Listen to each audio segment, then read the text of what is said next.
अस्सलाम वालेकुम नाज़रीन, आप देख रहे हैं मेरा यूट्यूब चैनल। मैं इरफान डार हूँ। आज दिल किया कि आपके साथ एक बहुत जो है वो स्पेशल किस्म का व्लॉग किया जाए, यानी कि इस व्लॉग में हम कुछ नून लीग के जो है वो झूठ और उनका जो है झूठा बयानिया जो झूठ के ऊपर बिल्ड किया जा रहा है उसको आपके सामने रखते हैं। तो सबसे पहले चलते हैं ज़रा इस पहले झूठ की तरफ के। आज उनके अपने एक जो मौसूफ़ हैं मोहम्मद ज़ुबैर साहब, जो साबका गवर्नर सिंध भी रह चुके हैं, तो उन्होंने काफ़ी दिन पहले इनसे राय जो है वो जुदा की हुई थी, लेकिन उन्होंने जो है वो कल एक प्रोग्राम पे बैठ के जो है वो एक इतराफ़ किया और इनके जो है वो साबका जो सारे जितने इन्होंने जो है वो बयानिए बनाए उसके ऊपर उन्होंने जो है वो इनके मुंह पे तमाचा मारा, यानी कि इनको जो है वो झूठा साबित किया बैठ के। मोहम्मद ज़ुबैर साहब ने कहा कि मई 2022 में जो पाकिस्तान तहरीक इंसाफ की जब से इमरान खान साहब की हुकूमत गई थी, यानी कि अप्रैल से बाद तक, मई 2022 में पाकिस्तान की जो मैशत थी वो दूर दूर तक उसके नज़दीक जो है वो पाकिस्तान के नज़दीक जो है डिफ़ॉल्ट होने के जो है वो कोई किसी किस्म के ख़तरात नहीं थे। यानी कि पाकिस्तान के ख़जाने में $22.5 अरब जो है वो पड़ा हुआ था, और जो स्टेट बैंक थे रिज़र्व थे उनके पास जो है वो ज़र मुबादला के ज़खायर जो थे वो $16.5 अरब के जो है वो राउंड अबाउट थे। तो उन्होंने कहा कि पाकिस्तान की मैशत जो है वो बड़े ज़बरदस्त डगर में जा रही थी, यानी कि मैशत जो है वो पाकिस्तान की उठ रही थी,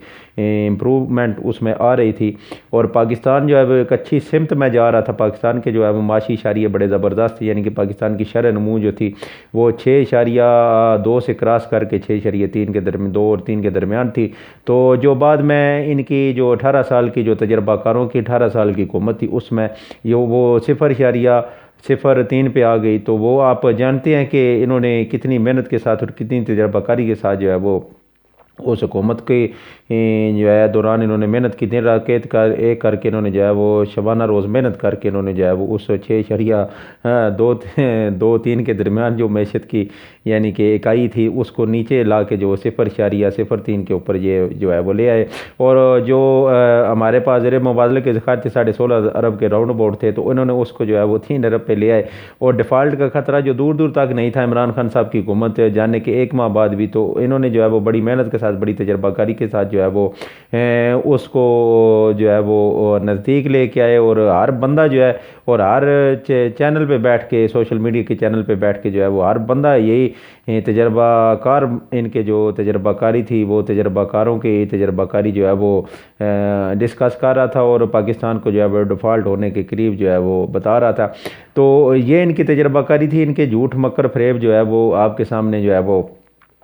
आज आश्कार करने इस व्लॉग में। तो दूसरी बात जो है वो आज जो उन्होंने दूसरा झूठ बोला मीडिया के ऊपर बैठ के, और बड़ी डिठाई के साथ मीडिया ने भी झूठ बोला, उन्होंने झूठ बोला और एक बयानिया बिल्ड करने की कोशिश की, यानी कि झूठ के ऊपर उन्होंने बयानिया बिल्ड करने की कोशिश की। वो बयानिया ये कि पाकिस्तान तहरीक इंसाफ के लाहौर के जो एक हल्का थे, पाकिस्तान तहरीक इंसाफ के उम्मीदवार थे, यानी कि मार मोहम्मद वसीम साहब, और सूबाई हल्का में इसी हल्का पे नीचे जो सूबाई हल्का आता है तो उसके जो MP थे वो मरीम नवाज़ के हक़ में और पाकिस्तान मुस्लिम लीग नून के हक़ में जो है वो बैठ के तो इन्होंने एक शोर बर्पा किया। तो उसको फिर पाकिस्तान तहरीक इंसाफ ने आके जो है वो काउंटर किया और क्लैरिफिकेशन दी कि उनके उस हलके में ना तो मार मोहम्मद वसीम जो है वो कैंडिडेट हैं और ना ही कोई उनको जो है वो पाकिस्तान तहरीक इंसाफ ने जो है वो हमायत का ऐलान किया था या टिकट इशू किया था। तो वहाँ पे मार मोहम्मद वसीम साहब जो पाकिस्तान तहरीक इंसाफ के उम्मीदवार होने की ख्वाहिश तो रख सकते हैं या ख्वाहिशमंद होंगे, लेकिन वहाँ पे मियाँ इबाद फ़रूक के भाई जो हैं वो पाकिस्तान तहरीक इंसाफ की हिमायत से और पाकिस्तान तहरीक इंसाफ में के टिकट पे आप तो टिकट नहीं तो आज़ाद जो पाकिस्तान तहरीक इंसाफ की हिमायत से जो है वो इलेक्शन कॉन्टेस्ट कर रहे हैं। तो इन्होंने जो है वो एक ये भी झूठ बोला और झूठ जो है वो इनका पकड़ा गया।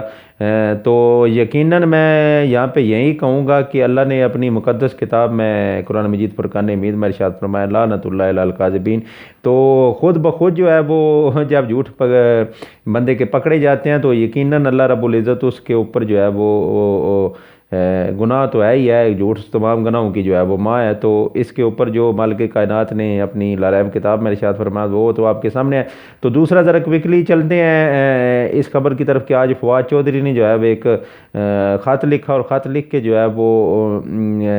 इलेक्शन से उन्होंने खुद और उनके ख़ानदान ने जो है वो दस्तबरदार होने का जो है वो एक फ़ैसला किया। तो ज़रा थोड़ा सा आपको वो पढ़ के सुनाता हूँ कि फवाद चौधरी के ख़त के मदरजात जो है वो क्या है। फवाद चौधरी चौधरी लिखते हैं कि मैं और मेरे ख़ानदान जो है वो इलेक्शन से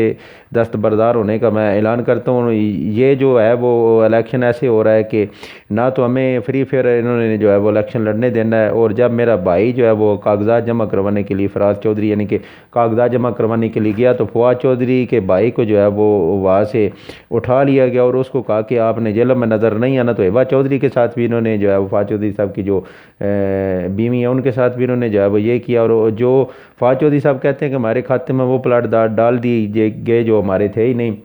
तो जब आप हाई कोर्ट में गए तो हाई कोर्ट में जब केस चला तो पता चला कि वो सोसाइटी जिसमें ये प्लाट थे वो तो एग्जिस्ट ही नहीं करती। तो फिर इन्होंने जनाब कहा कि आपका एक ईदी पैसा अकाउंट है जो आपने जो है वो शो नहीं किया। तो जो इलेक्शन लड़ रहे हैं मैं उनसे भी, और मुस्तकबिल में जो इलेक्शन लड़ना चाहते हैं, यानी कि मुस्तकबिल में जो इलेक्शन लड़ना चाहते हैं, मैं उनसे भी ये बात रखता हूँ कि नेक्स्ट में आपने जो अगर इलेक्शन लड़ना है तो अपना ईदी पैसा अकाउंट आप जो है वो ना भूलेगा डिक्लेयर करना। तो नहीं तो आपके इजी पैसा अकाउंट पे भी जो है वो ये एक्शन लिया जा सकता है। तो ये ज़रा डेवलपमेंट थी, तो मैंने कहा कि दो तीन नून लीग के झूठ जो है वो आपके सामने आश्कार करूँ, एक जो फवाद चौधरी साहब वाली डेवलपमेंट है वो आपके सामने रखूँ। तो अपना भी ढेर सारा ख्याल रखिएगा, अपने इस चैनल का भी आने वाली व्लॉग में आपके साथ मुलाकात होती है, तब तक के लिए इजाज़त दीजिए, अल्लाह ने के बाद।